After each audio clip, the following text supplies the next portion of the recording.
Ito lang po. Thank you. Alright, pick up na natin yung ating first booking. Yung December 26. Oras is 8:38 AM pa lang. So papunta to ng San Francisco del Monte for 3.8 kilometers. Ang bayad sa atin dito is 6 pesos. So deliver ko muna to. Sir, Nueva Food Corp. Iwan na lang to po. Nakalagay sir, Dada NSMI. Okay ba? Ito lang po. Okay, thank you po. Alright, pick up na natin yung pangalawang booking natin. So, papunta to ng Bahay Toro for 89 pesos. Tapos 5.6 kilometers yung layo niya. Sunod-sunod naman yung booking pero medyo malalayo yung hatak. Mga 2 to 3 kilometers. Siguro wala pa masyadong bumabiyahing rider. Tsaka okay lang din naman, wala naman traffic. Malamig pa.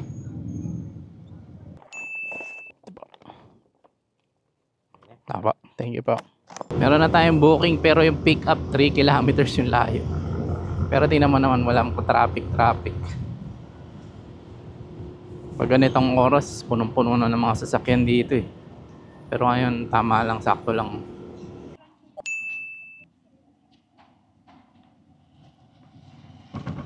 Alright, pick up na natin yung pangatlong booking natin sa Grab. So papunta to ng Mandaluyong for 12 kilometers. Tapos yung fare niya is 317 pesos.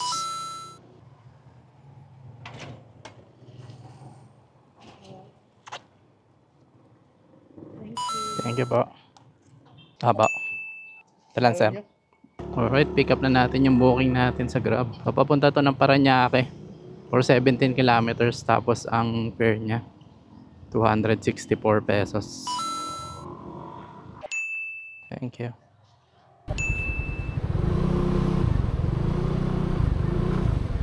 Sir, pick up. Pick up po. Caster D. Tao yan o Grab Express po. punta ka na sa labit, igilid mo na yung motor mo rito. Dito na lang iwan. Kay Ma'am Monica. Dito. Alright, naka-pick up na tayo ng booking. After 10 years na pag-aantay dito sa may Parañaque. Tagal ko nag-antay doon sa pinag-drop-offan ko. Walang pumasok sa aking booking hanggang napahinga ako ng 39 minutes dahil ang pumasok sa aking booking Pamuntinlupa. Hindi ko in-accept, pakalayo nun eh. Tapos pagdating doon wala rin booking. Tapos kumain muna ako. Pagbaba ko dito banda sa may Naiya, may pumasok sa aking booking. So papunta to ng Project 7, Quezon City for 19 kilometers. Bayad sa atin is 311. So pauwi na siya sa bahay. So nakapauwi ng maaga. Wala din akong makitang booking sa Lalaob eh. So ito pa uwi na to. Tingnan natin kung maganda pa yung booking na ibigay sa akin pagdating doon sa may queue. Deliver ko muna to. Papa. Thank you po.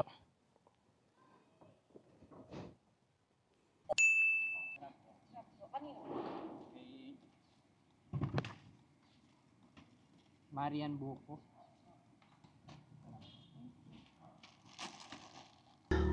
Papunta to ng Malabon for 7.4 kilometers. Tapos ang bayad dito is 112 pesos. So uwi na dapat ako kanina eh. Kaya lang parang ang aga pa.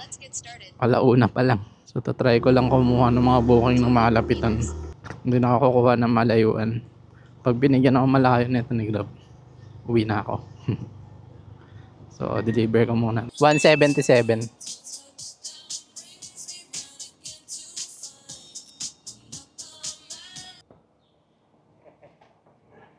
Sige po.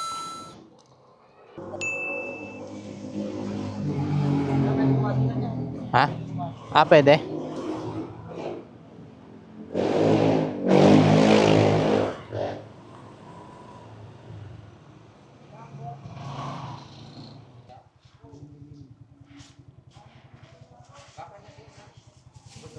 Okay na po. Thank you. Liit lang.